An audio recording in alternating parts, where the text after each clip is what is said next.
of a time where in-person connections are just that much more like sacred and valuable. So thank you so much for your time today. Oh my gosh, what a pleasure it is to have you here in person, in studio.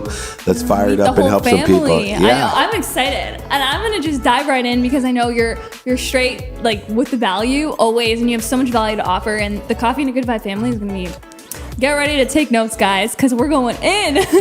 So David, I want to start with your why, because one of the biggest things, as you know, and you preach a lot of this online, it's like a fulfilling life stems from our internal why.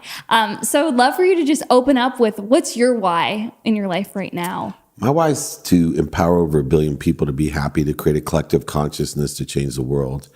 It's a big why, but it starts more importantly with what's my what.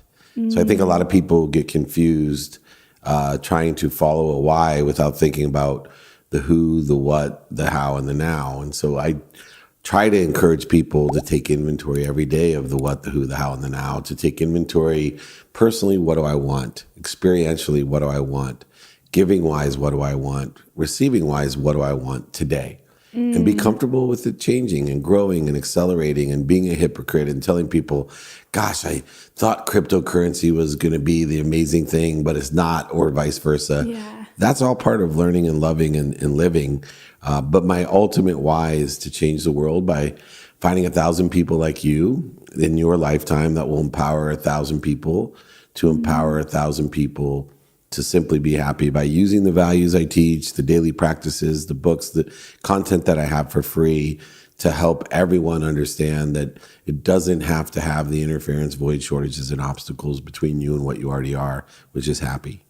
That was so beautifully said right there. There's so much there. And even I'm so excited to dive into the daily life of you, because that's a really abundant mission. And I'm sure people listening are like, wow, I would love to even first off discover the why, but go after a why that big. And I'm excited to dive into that. But how, I know a lot of people listening are in their early stages of like their entrepreneurial journey, or really maybe they want to pivot because they're not happy. And I know happiness is like your mission with helping people uncover that. What would you say to someone listening maybe who is just, okay, first step is kind of uncovering what their why would be. Like, how could someone listening get that clarity on how to know the why, to get into the who, the what, the daily routine? So this might sound crazy, but most people that are starting out trying to explore their why, the first thing I would tell them is you're not going to find it right at first.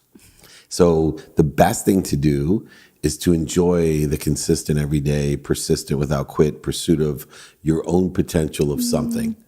So for me, I had all these different potentials that subconsciously and unconsciously I was pursuing because I wanted to be rich. And the good news about wanting to be rich is you keep your options open. So I was always utilizing my desire to must be what I can be, my potential, but it kept changing. Yeah. Right? Professional football player, doctor, lawyer, salesperson, whatever. It still keeps changing. I mean, if you connect the dots backwards on my life, if I have a young person come to me and go, Mr. Meltzer, I want to be just like you when I'm 53 years old, except for better looking. I said, I understand. You would connect the dots backwards. And what are you going to tell someone? Oh, well, I wanted to be a professional football player. Then I wanted to be a doctor. And then I want to be a lawyer. And then I graduated. Oh, no, I sold legal in the internet. And then I read. And you're like, what the heck? Are you schizophrenic? Nope. I think that I was just pursuing my potential. And what I've learned about finding my why is that there's love, light, and lessons in everything. Taking the trash out, your first job, the lowest level positions, dishwashers, and things that pay the least. There's light, love, and lessons, and the superpower is to find it. See, certain things we naturally love. And I use food as the most analogous situation, is that I can put something out and you may, oh my gosh, I love sushi. And the person next to you would have to work very, very hard to love sushi, because naturally you have a certain frequency to sushi that the other person doesn't. But does that mean it's impossible for the person to love sushi that's sitting next to you? No, it's not. And where is that power, that discipline, that mindset, that capability that Viktor Frankl talked about in The Man's Search for Meaning, to be able to find that in everything. And so later on in my life, I started realizing, gosh, there is a why in everything. Why not start practicing and utilizing a discipline or perspective or a muscle to find the why in what I'm doing? Find the why, not create some sort of why. And so that will aggregate on itself, compound in itself, and allow you to raise your awareness in your own frequency so that you can have that capability of, no matter what I throw at you, what food I put in front of you, you'll say, it's just going to take me about 5 minutes to figure out how I'm going to love this, and then love it. I love that so much, because another thing too, a lot of people might be like, I have to choose the one thing. And you're saying like, no, you can literally, like with your own journey, you dabbled in on so many things and you discover it's all lessons and blessings, because you get so much clarity and self-awareness, right? On what that, like, why that's going to make your life so fulfilling, and then puts you on the abundant mission that you're on right now. With your mission and everything you're doing, someone listening to that is like, holy shit, that's a big mission. And I love that. And I want to kind of go in on that mindset, because I think it's so much being on the side of like faith over fear. And someone listening might have this like big vision, but fear comes in. And it's with everything, I feel like growing up, especially millennials and Gen Z, we are constantly like, it depends what content you consume, of course, but people will let their fear-based belief kind of overpower them from going after what they want. So what would you say to someone who is struggling with that? Maybe they're in the dance of like, they know they're meant to live this abundant life, but then fear comes in and their limiting beliefs come in. How do you like constantly play that battle? Time.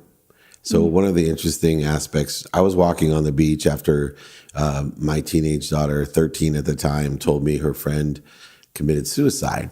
And I couldn't understand why or how that happens. Like, I get older kids, I get drugs, alcohol, I get middle-aged people, like all the things but I couldn't understand, this 12 or 13-year-old, what would happen. And I'm walking the beach and I'm like tearing up like I do right now. And I'm thinking to myself, why is this? And I said, because people don't understand just happiness. And then I got the chills and I literally thought to myself, I should teach people to be happy. I know how to do this. Yeah. I've written books about it. I could do this. And then I'm like, how do I get the whole world to be happy? And I started doing the math. I'm like, if I can find 1,000 people like you to empower 1,000 times 1,000, a million. But then I said, okay, who am I going to tell? Right? Who am I going to tell? See, I wasn't fearful when I came up with the idea. But the minute when I started thinking about what other people wanted from me, what I didn't want, what was missing in my life, fear creeped in. And I started to tell myself, you know what? I'm always going to be afraid. I'm always going to have triggers and ego-based consciousness that makes me afraid. And instead of saying I'm not going to be afraid or I'm not afraid, I'm going to say I'm going to spend minutes and moments being afraid instead of days, weeks, months, and years. So I'm going to identify and be aware of the triggers of the ego that make me afraid, the need to be right, the need to be offended, the need to be separate, the need to be inferior, superior, anxious, frustrated, worried, angry, guilty, resentful, all these things that trigger the ego that make me afraid, that take all the blood out of my brain, put it in my body so I can fight, feed, flee, or the other F word that Gary Vee uses. I don't need my blood in my body to think and utilize my highest power of self, my higher power of thinking. I need blood in my brain. So I needed to practice spending minutes and moments in fear by identifying the triggers first and then stopping, dropping my temperature by breathing, and then rolling back through center with the blood in my brain, my higher power of self, to the right place, the right direction, without the fear. And I think if people look at fear in the context of time, that we're always going to be fearful, but I'm just going to spend minutes or moments there instead of hours, days, weeks, and years like I have and other people do, you can achieve so much more. And then I know it's like, as you keep doing it and putting yourself like choosing the higher serving emotions and feelings and beliefs, it's just going to get easier. So like hearing that approach, I love how you're not saying like, no, just disregard it. You're saying just less. Yeah. And then it'll eventually disintegrate and you'll be a machine.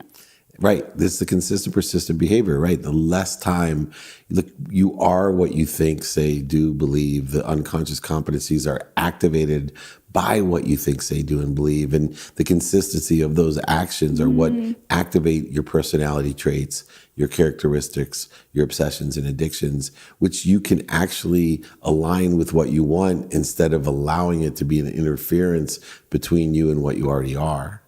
I love that. That's like the perfect note into what I wanted to dive into. I know everyone who listens is huge on this, and it's the law of attraction. And I feel like that topic of the law, it's vital. It's a tool that everyone can harness if they know how to, obviously. And it's so much the feelings, the vibrations. And I know you're so like experienced with talking about it, and I would love to hear how you stay.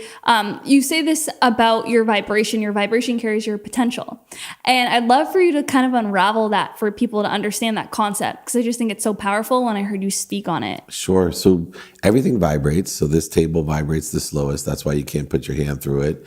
Then plants, animals, humans, sound, then light, and then thought. And the thing that vibrates the fastest, now remember, you can't be aware of anything, only be aware of anything that vibrates equal to or less than you. So our objective is to raise our frequency, raise our awareness by raising our vibration. Well, the thought that vibrates the fastest is the truth. So I'm always going to be in pursuit of my truth, my potential.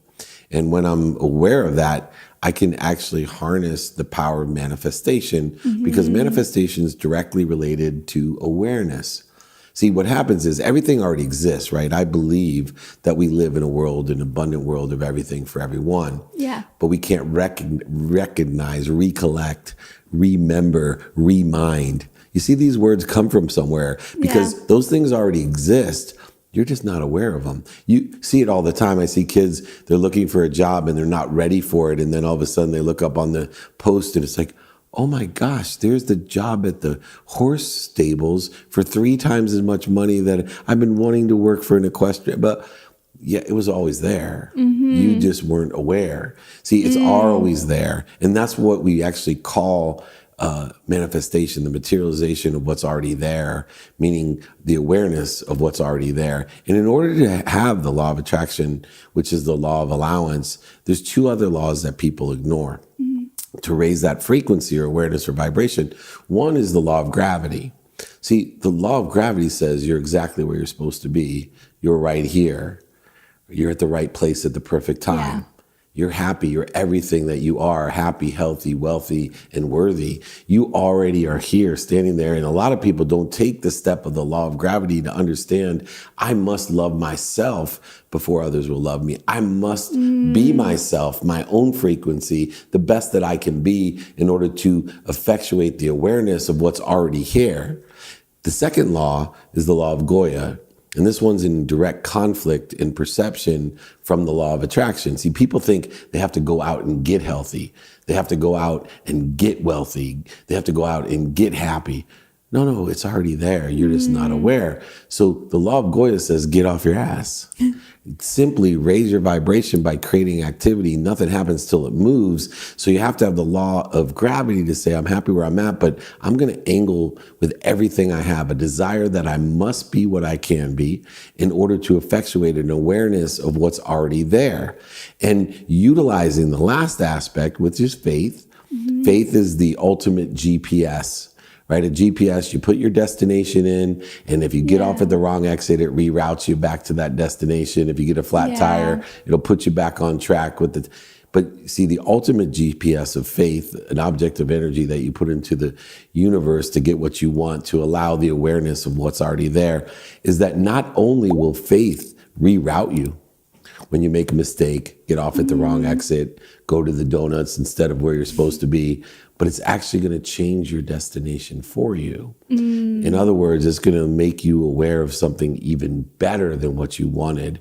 And that's what faith allows you to have in your life, is the understanding that pain, mistakes, failures, setbacks are just indicators. They're not stop signs. They're turn signals telling you, hey, you have a better place, a better direction, a better situation, or to make your situation better right in front of you. And here's an indication that you should.